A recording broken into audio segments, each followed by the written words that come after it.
Hello. Yes, as you can see behind me, a number of protesters are starting to gather. The march doesn't actually kick off until about midday from Park Lane towards the Parliament Square.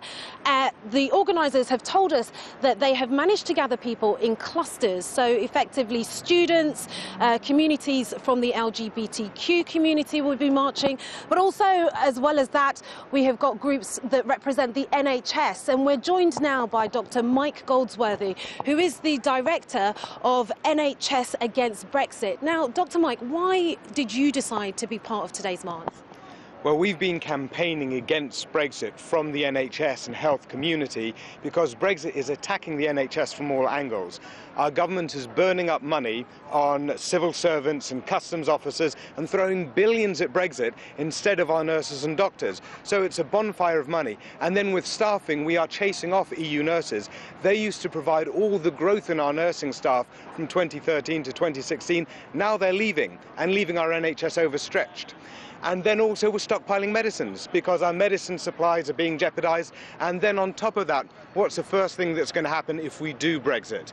Well, trade deal with Donald Trump. Donald Trump wants to privatise the NHS. No one wants that, but will we be able to stop it? So 83% of doctors think Brexit is going to be bad for the NHS. The British Medical Association, the Royal College of Nursing, the Royal College of Midwives are all for a people's vote. In fact, the British Medical Association has now said, and it was neutral before, but it's now said that it's against Brexit outright. And that's why we're here today. That's why we're gathering in our NHS Against Brexit group with banners and placards.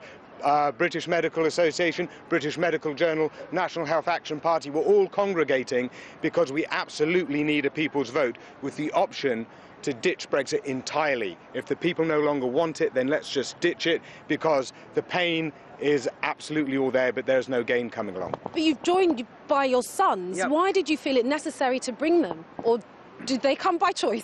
No, it was necessary to bring them because we had lots of placards to screw. So you got these placard things, then you got the sticks, and then so they've had a power screwdriver each, and they've been assembling them here alongside all of the other campaigns that you can see behind us.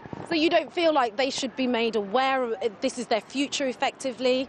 Yeah, absolutely, it's their future. I mean, these two, they're my boys, they're British boys, but they're also on Slovene passports. You know, this is what a lot of British families look like. And the amount of strain that it puts on, like EU nationals in our countries that are mixed in with British families, these are British families, and the treatment by the government has been appalling of this whole circumstance. So, yeah, it is about their futures, but it's about everyone's future in this country. If our government is going forward with something chaotic, that only about 10% of the population support the Chequers plan for the moment, and who supports a crash-out no deal? No one. So what option are you left with? You have to bring it back to the people and say, right, what are we going to do now? But Prime Minister Theresa May has said there is no possibility of a people's vote. And there will be no snap election. Yes, so what? You know, why should she determine what we do now? If it's a democracy, then it should be the people that have the say over this. We should retain control over what's going on. Whether you voted leave or whether you voted remain, I mean, when a contract comes back, you do have the right to read the small print and say, actually, no, this isn't what we want to be signing up for. It's a fundamental right when you go shopping, where you get engaged to get married. If the person that you just got engaged to get married with turns out to be a psycho, you are not beholden to go and get married with them anyway, are you? So come on, it's just about reasonableness here.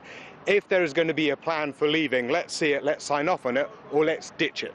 Wonderful. Dr. Mike Galsworthy, thank you very much for your time. So as I said, the protest is due to start here from about midday. There'll be a speech from London Mayor Sadiq Khan, who will talk to the people, and then they'll march from here towards Parliament Square.